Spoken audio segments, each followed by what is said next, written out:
Chapter 237 Sakamoto Days telah rilis dengan judul Musuh yang Mematikan. Judul yang cocok sekali ya dengan situasi saat ini, di mana para petarung terkuat yaitu Gozu, Torres, dan Tanabata kini menyerang Shin dan Kindaka. Namun sesuai prediksi kita semua, Shishiba dan Osaragi muncul. Hore! Pertarungan semakin seru dan memanas. Sebelum saya lanjut, siapa tahu ada yang ingin berdonasi, silakan klik link Saweria yang ada di deskripsi ya. Tertulis pada panel awal, pertempuran melawan anggota paling berbahaya dari JCC baru saja dimulai. Akankah Shin dan Kindaka berhasil melewati situasi genting ini? Diawali dari tatapan haus darah dari Gozu dan Torres, sementara Tanabata hanya melihat ke depan. Gozu dengan semangat mengatakan waktunya menaikkan voltase. Sementara Shin dan Kindaka tampak fokus melihat mereka. Kindaka yang dulunya adalah orang yang membuat organisasi pembunuh bayaran order dan orang yang merekrut Sakamoto, lalu mengingatkan Shin untuk tidak lengah walau sedetik pun. Shin pun mengiyakannya. Kita pun diperlihatkan mobil pemadam kebakaran yang ditumpangi oleh Shin kini mengangkat tangga panjangnya, kemudian diputarnya ke arah mobil Torres untuk menghalangi mereka. Tabrakan pun terjadi, tetapi Torres dan Gozu justru memanfaatkan situasi ini untuk menaiki tangga itu dan mendekati Shin serta Kindaka. Sebelum itu, Torres masih sempat menyerahkan kemudi mobilnya pada Tanabata ya minasan. Sekarang, Shin sudah dikepung oleh Torres dan Gozu. Dengan cepat, Torres mengeluarkan senjata Sand Blasternya dari lengan bajunya, kemudian menembakkannya tepat di kepala Shin. Untung saja, Shin mampu menghindarinya dengan menunduk. Di saat yang sama, Gozu juga menyerang Kindaka dengan tangan kosong, di mana Kindaka menangkisnya menggunakan sikunya. Dalam benak Kindaka berpikir bahwa Gozu adalah lawan yang cukup merepotkan. Kindaka berjanji akan menghabisinya, namun dia juga berharap Sakamoto cepat bangun. Terlihat pintu belakang mobil yang terbuka, sedangkan Sakamoto masih koma. Untung saja tidak ada insiden roda tempat tidur Sakamoto yang menggelinding keluar mobil ya minasan. Tapi karena Kindaka masih melihat ke arah belakang, membuatnya penuh celah, sehingga Gozu segera meninju dadanya yang dialiri oleh listrik yang menyengat. Gozu berteriak, "Apa-apaan orang yang bermalas-malasan sepertimu?" Kindaka yang tidak bisa melawan hanya bisa memaki, "Sialan!" Kindaka lantas terjatuh dari atas mobil pemadam kebakaran dan menabrak aspal yang keras. Tentu saja Shin mengkhawatirkan Kindaka, sementara Gozu tersenyum setelah menjatuhkan satu musuhnya. Melihat kejadian itu lewat kaca spion, Boylet langsung bereaksi kesal dan ingin keluar untuk membantu dalam pertarungan. Dia meminta Wutang untuk pegang kemudi, tapi jawaban Wutang justru di luar nalar minasan. Dia katanya takut dan tidak bisa. Waduh, ternyata alasan kuatnya adalah dia tidak memiliki SIM. Astaga, Boylet pun protes, "Kau peduli dengan omong kosong itu?" Tiba-tiba Aoi menimbrung mengatakan bahwa dia bisa menyetir. Boylet memuji istri Sakamoto yang ternyata bisa diharapkan di saat yang genting. Tetapi saat Aoi melihat SIM-nya, dia langsung sedih karena masa berlaku SIM-nya sudah lewat batas. Dia bahkan pusing karena harus pergi ke kantor pendaftaran SIM dulu. Hana pun ikut mengkhawatirkan mamanya. Boylet lantas menyalahkan dirinya sendiri karena teman-temannya sedang kesulitan, tapi dia sendiri tidak bisa berbuat apa-apa.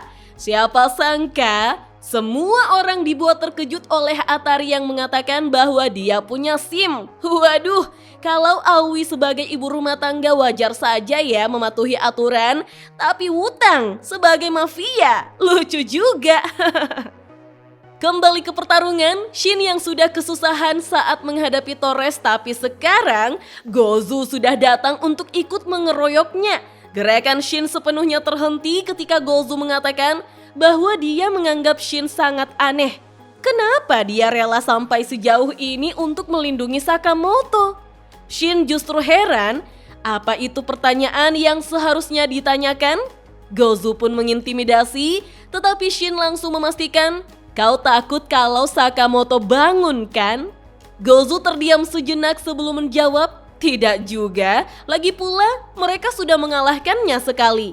Shin memprovokasi dengan mengatakan, "Lalu kenapa tidak dibiarkan saja? Kalau kau menyerangnya dengan tatapan seperti itu, bukankah itu berarti Sakamoto dalam kondisi primanya akan sangat berbahaya bagi mereka?" Gozu langsung mengaktifkan listriknya karena jawaban Shin telah membuatnya jengkel minasan.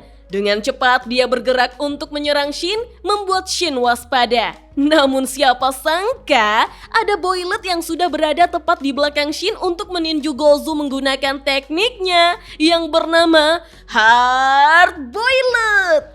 Gozu dibuat mundur minasan. Melihat kemunculan Boilet, tentu saja Shin mengkhawatirkan mobilnya. Boilet dengan santai menjawab bahwa dia menitipkannya ke Atari. Shin tampak terkejut sekaligus panik dengan mengatakan, "Apakah itu ide yang bagus? Bukankah dia sangat sial sekarang?" Kita pun diperlihatkan Atari yang mulai menyetir, di mana Hana dan Aoi duduk di sampingnya dan juga mendukungnya. Nah, saking sialnya Atari, dalam sekejap seluruh ban mobil yang mereka tumpangi langsung meletus total minasan. Padahal jalanannya aman-aman saja, tidak ada paku atau duri.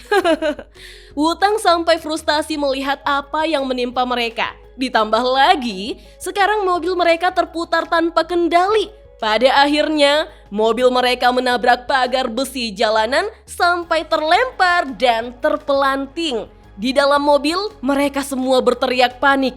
Wutang sampai nyungsep, Hana sampai terbang, tetapi Aoi berusaha memegangi tangan anaknya untuk tidak menimpa tubuh Sakamoto yang terbaring.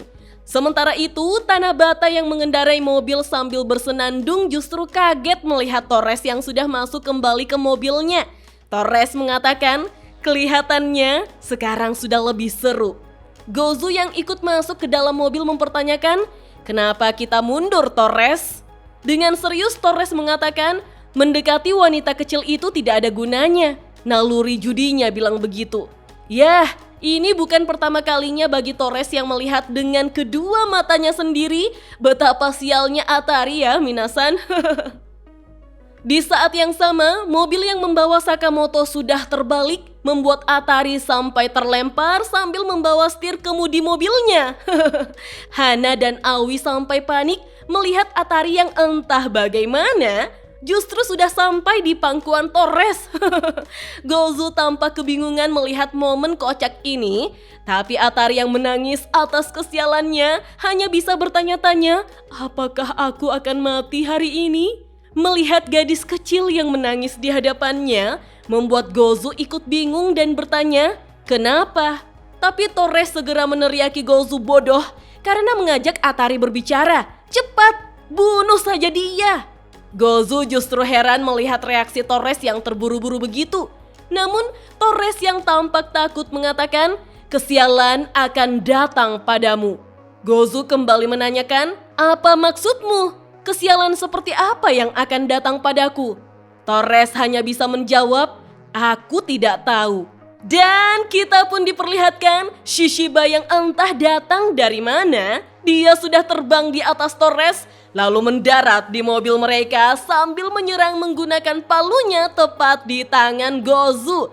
Ketika Tanabata berbalik, Gozu berteriak menyuruhnya untuk menginjak rem. Tapi dari samping sudah ada Osaragi yang melemparkan gergaji mesin bundarnya ke arah mobil. Osaragi mengatakan bahwa dia meleset, namun mobil bagian depan mereka sudah terbelah menjadi dua bagian minasan. Dengan wajah menyeramkan, Shishiba mengatakan, aku datang untuk balas dendam, dasar bajingan kecil. Dan chapter 237 Sakamoto Days pun berakhir sampai di sini minasan. Wah, pertarungannya menjadi lebih imbang dengan kehadiran Shishiba dan Osaragi. Tapi sayangnya, mobil yang membawa Sakamoto sudah sepenuhnya hancur, jadi tidak bisa lagi dipakai ya. Apa artinya mereka hanya akan menghabiskan seluruh pertarungan di tempat itu? Ataukah ada cara lain untuk melarikan diri membawa Sakamoto? Saya justru khawatir dengan peralatan medis yang menopang hidup Sakamoto saat ini. Semoga masih bisa berfungsi walaupun mobil mereka hancur ya minasan. Nah, kira-kira apakah Kaji, Amane, dan Toramaru akan tiba juga di tempat itu? Atau kita perlu melihat situasi dulu ketika ada tambahan musuh? Barulah mereka sebagai plot armor akan datang. Kalau menurut minasan, bagaimana? Kita lanjut ngobrol yuk di kolom komentar. Dah.